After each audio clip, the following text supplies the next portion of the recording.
ហើយក្រោយមក API ក៏បានធ្វើការស្វែងរកព័ត៌មានយើងសាកល្បងមានគម្រោងធ្វើការស្វែងរកព័ត៌មាននិងត្រួតពិនិត្យទៅលើ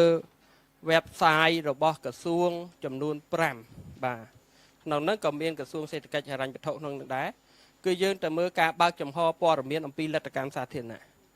អញ្ចឹងយើងឃើញមានគម្រោងដែលបានធ្វើការផ្សព្វផ្សាយដាក់ឲ្យដេញថ្លៃក្នុង5ក្រសួងហ្នឹងគឺមានទៅដល់269គម្រោងបាទនៅក្នុង website ដែលយើងព្យាយាមរករកនៅក្នុងតែ website ទេណាបាទសូមបញ្ជាក់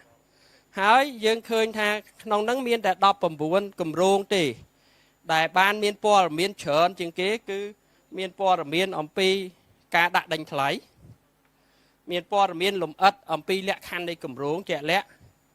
ហើយមានឈ្មោះក្រុមហ៊ុនដែលទទួលការយើងប្រើពាក្យថាទទួលជោគជ័យណាទទួលការពីគម្រោងហើយនឹងព័ត៌មានអំពីតម្លៃគម្រោងប៉ុន្តែយើងមិនបានរកឃើញអំពីកិច្ចសន្យារវាងក្រុមហ៊ុនទៅលើគម្រោងនោះទេអញ្ចឹងយើងឃើញថានៅក្នុងនេះយើងឃើញមានគម្រោងដែលបានដាក់ដេញថ្លៃប្រកាសជាសាធារណៈមានរហូតដល់269ប៉ុន្តែព័ត៌មានដែលបានច្រើនមានតែ9 10គម្រោងទេបាទដែលមានច្រើនដែលយើងគិតថាវាអាចមានគ្រប់គ្រាន់មួយចំនួនបាទបន្តមកទៀតនៅកម្រិតថ្នាក់ក្រោមជាតិយើងក៏បានធ្វើការបន្ថែមទៀតបាទអញ្ចឹងបើយើងកលេចមើលច្បាប់នៅថ្នាក់ក្រោមជាតិនៅកម្រិតឃុំសង្កាត់មានការចែងហើយនឹងការអនុវត្តបានល្អប្រសើរច្រើនបាទចែងនៅកម្រិតឲ្យមានច្បាប់ឲ្យទលាយឲ្យប្រជាពលរដ្ឋចូលរួមជាពិសេសក្នុងដំណើរការដាក់ដេញថ្លៃគម្រោងបាទបន្ទាប់មកព័ត៌មានគម្រោងត្រូវបានផ្សព្វផ្សាយដល់សាធារណជនហើយប្រជាពលរដ្ឋមានសិទ្ធិចូលរួមតាមដានគម្រោងបានអញ្ចឹងនៅក្នុងច្បាប់បានដាក់ហើយការអនុវត្តភាគច្រើនក៏យើងឃើញថាបានល្អដែរព័ត៌មានត្រូវបានផ្ដល់ជូនបានច្រើនឯកម្រិតថ្នាក់ស្រុកដែលយើងសិក្សាទៅយើងឃើញថាគាត់នៅភាពស្ទាក់ស្ទើរមួយចំនួនមិនទាន់បានបើកចំហព័ត៌មាននឹងទេប៉ុន្តែស្រុកមួយចំនួនក៏បានបើកចំហដែរគាត់យកព័ត៌មានហ្នឹងទៅផ្សព្វផ្សាយនៅក្នុងវេទិកាសាធារណៈរបស់ស្រុកទៀតបាទព្រោះព័ត៌មានដែលគាត់ផ្សព្វផ្សាយគឺប្រភេទព័ត៌មានគាត់នៅឈ្មោះគម្រោងផ្លូវយ៉ាងម៉េចលក្ខខណ្ឌយ៉ាងម៉េចមានលក្ខខណ្ឌអីខ្លះទីតាំងនៅកន្លែងណាបាទអនុវត្តប្រហែលថ្ងៃក្រុមហ៊ុនណាខ្លះដាក់ដេញថ្លៃហើយតម្លៃនៃការដេញថ្លៃបានដែលទទួលការនឹងបានចំនួនប្រមាណណាហើយមានអ្នកផលប៉ះពាល់នឹងមានអីខ្លះក្រុមហ៊ុនឈ្នះនឹងមានប្រមាណបាទថវិកាហើយនឹងផលប៉ះពាល់អញ្ចឹងគាត់តែសង្ខេបតែប៉ុណ្្នឹង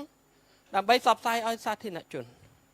ហើយយើងឃើញថាតាមរយៈការផ្សព្វផ្សាយនេះប្រជាពលរដ្ឋដែលបានទទួលព័ត៌មានគាត់មានអារម្មណ៍ថាគាត់ជឿជាក់ច្បាស់លាស់ជាងមុនតែកន្លងមកយើងឃើញថាព័ត៌មានលទ្ធកម្មសាធារណៈតាមអ្វីដែលយើងធ្វើការនេះយើងឃើញថារៀង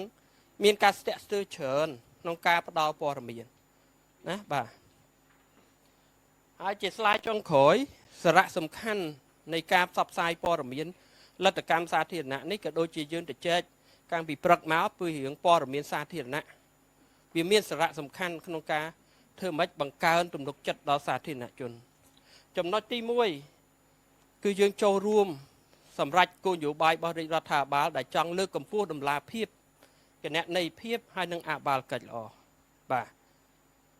ចំណុចទី2នៃសារៈសំខាន់បាទពង្រឹងតម្លាភាពនិងទំនុកចិត្តពីសំណាក់ប្រជាពលរដ្ឋដល់រដ្ឋាភិបាលនៅពេលដែលទទួលបានព័ត៌មានគ្រប់គ្រាន់ការសង្ស័យការគិតទៅបែបវិជ្ជមាននិងកាត់បន្ថយបាទចំណុចទី3ចូលរួមពង្រឹងប្រសិទ្ធភាពនិងប្រសិទ្ធផលនៃការអនុវត្តគម្រោងដោយប្រជាពលរដ្ឋទទួលបានព័ត៌មានហើយអាចចូលរួមតាមដាននៅក្នុងគម្រោងបានបាទហើយដូចយើងឃើញហើយថានៅក្នុងប្រព័ន្ធផ្សព្វផ្សាយមួយចំនួននៅពេលប្រជាពលរដ្ឋដឹងព័ត៌មានគាត់ទៅជួយមើលផ្លូវមកផ្ទះគាត់នឹងធ្វើត្រូវអត់ស្តង់ដារហ្នឹងឬក៏ធ្វើខុសស្តង់ដារបាទកិច្ចសន្យា8ម៉ែត្រឬក៏ចាក់7ម៉ែត្រកន្លះអញ្ចឹងគាត់ពេលគាត់ទទួលបានព័ត៌មានគាត់ជួយចូលរួមតាមដានអញ្ចឹងនៅក្នុងច្បាប់រដ្ឋបាលថ្នាក់ក្រោមជាតិគឺបើកទូលាយកន្លែងហ្នឹងណាបាទមួយទៀតគឺធ្វើម៉េចជំរុញឲ្យមានការប្រកួតប្រជែងស្មារភាពគ្នារវាងក្រុមហ៊ុនហើយទទួលបានតម្លៃដែលប្រសើរ បាទនៅពេលដែលមានការផ្ដល់ព័ត៌មានគ្រប់ជ្រុងជ្រោយទៅក្រុមហ៊ុនខាងវិស័យឯកជនក៏បានទទួលព័ត៌មានបានច្រើនហើយធ្វើការដេញថ្លៃដោយមានភាពស្មើភាពគ្នាបាទ